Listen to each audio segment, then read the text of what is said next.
Welcome back, everyone, to Manufacturing Talk Radio. We are here with two gentlemen who just presented at the NJMEP conference here at the Bridgewater Marriott for Manufacturing Day.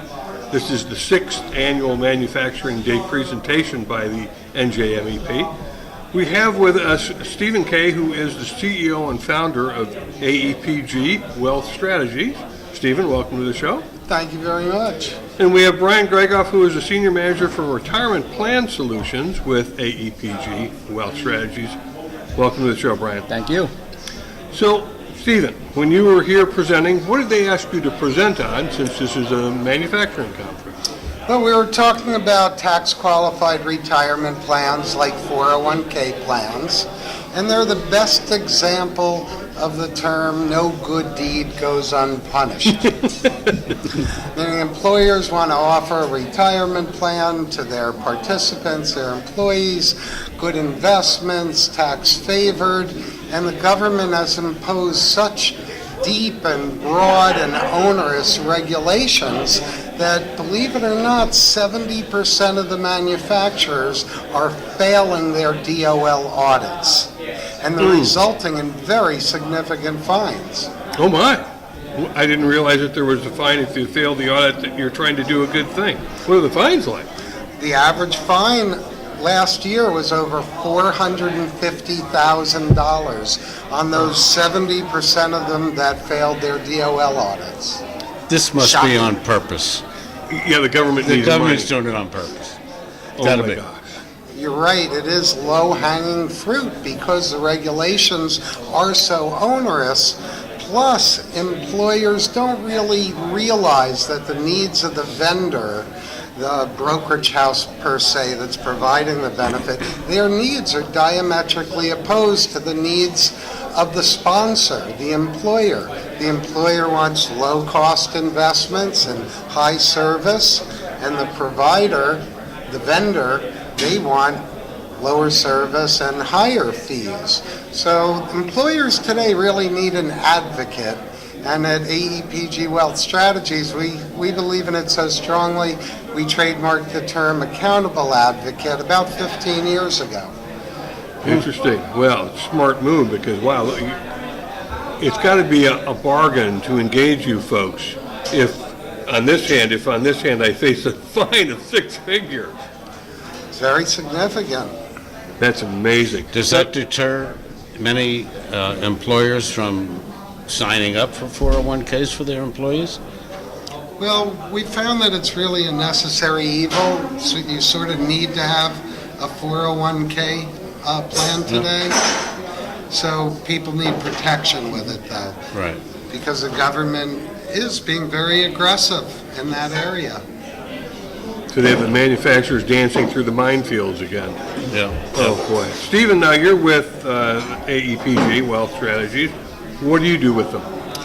I'm the founder. Oh, I'm sorry. I'm sorry. I was shooting that over to Brian there, and that's who I was looking at. I'm sorry. I run our retirement plan solutions department over at AEPG. I oversee, we support 95 retirement plans across many different sizes, small 1-2 person plans where we help the small business owner maximize their retirement savings capabilities, up to some of our largest are over $80 million with 3,000 participants. And I really help them tighten their governance process. I run the process for them to kind of do all the right things to protect them from, having that audit come in and really hurt them. We come in and we'll run committee meetings, we'll do investment reviews, plan demographic reviews, fee benchmarking analysis for all these plans, and make sure they're really getting the right plan that meets their plan demographics, their participants' needs.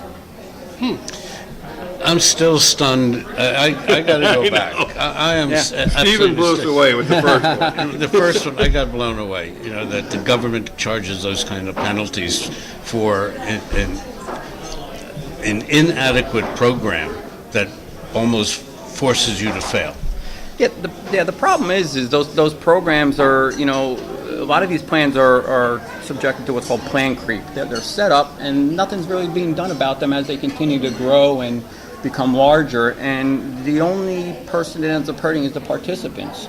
And the DOL doesn't, why should a participant, get penalized because they're paying excessive fees, or their investments that are being offered to them are not performing well.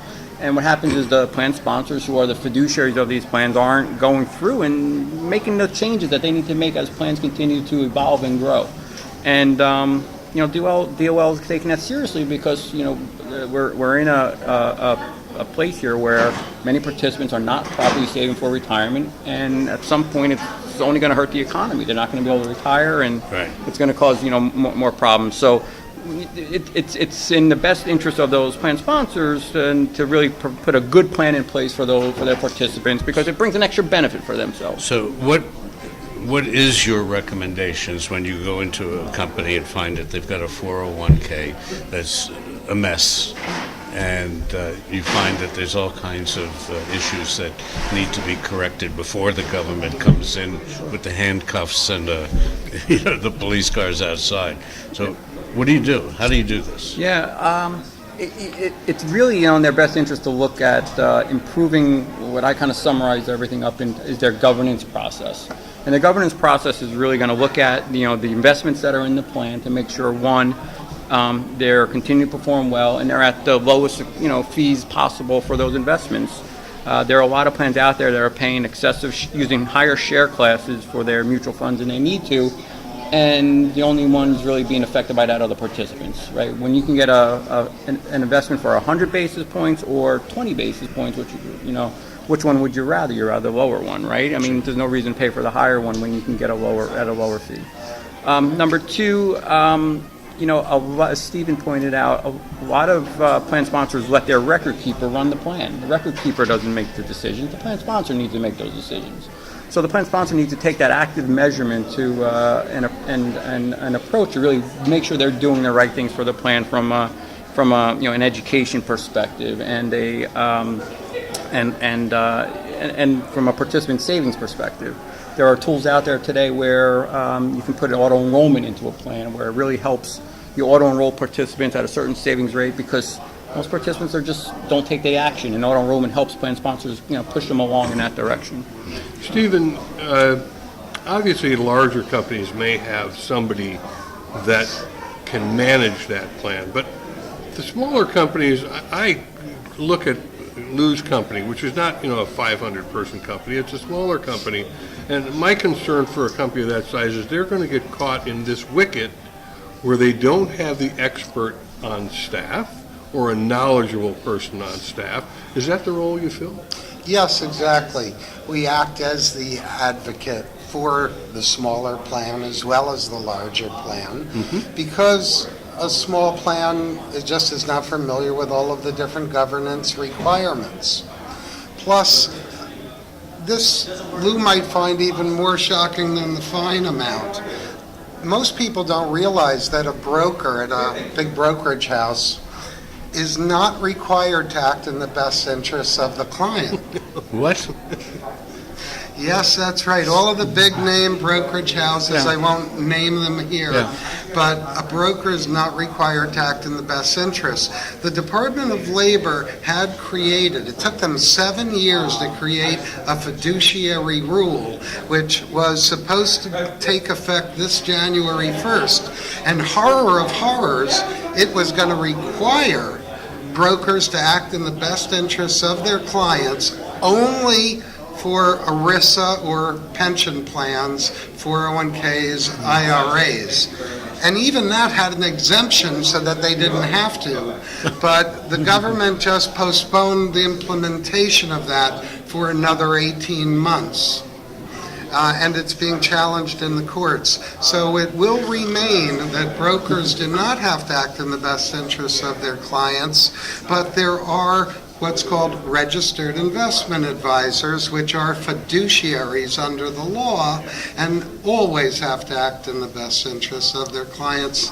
So someone should know whether they're dealing in a sales relationship with a broker or a fiduciary relationship with an advisor. And there's a very big difference. I could see that. Okay, I want everybody to pay attention here. www.aepg.com. You need to get to know these folks. This is serious stuff you guys are dealing with. Yes, we're in the protection business. It's And he's about- so calm about it, I'm jumping off my seat. Well, you must have done quite a presentation here. We certainly thank you for being on Manufacturing Talk Radio. Well, we thank you very much. You folks have a terrific station and deliver a very valuable service to the manufacturing community. No, we appreciate that. Thank you so much. But I really want folks to reach out to Stephen or to Brian, because I'm stunned by, I mean, we can almost not ask the next question because we can't believe that, you know, the brokerage house does not have to act in the best interest of the client. You put a plan in place with all good intentions, you get whacked with a six-figure fine. I mean, what a way to hurt a manufacturer. Yes, Yep. well said. I have one more question. You got I have that? one more question, you know, and I got to go back to your 2 points. Why would the government, and I know this is an oxymoron question, why would the government create 2 different sets of laws addressing the same people, and yet 2 different outcomes could result? Well, it really goes back to 1939 and 1940.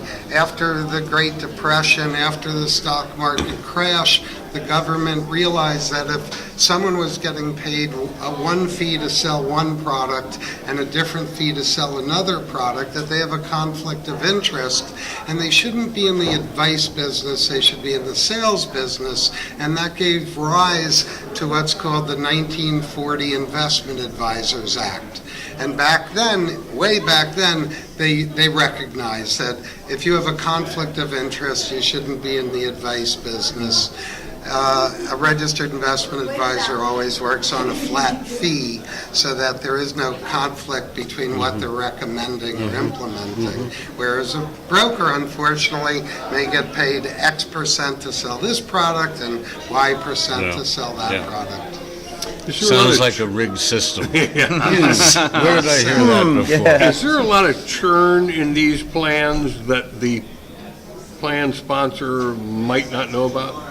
Well, it's not as much a churning as not knowing about discounts. For instance, Walmart was sued by their employees because they did not seek the lowest cost investments. They had investments which were much more expensive than they needed to be.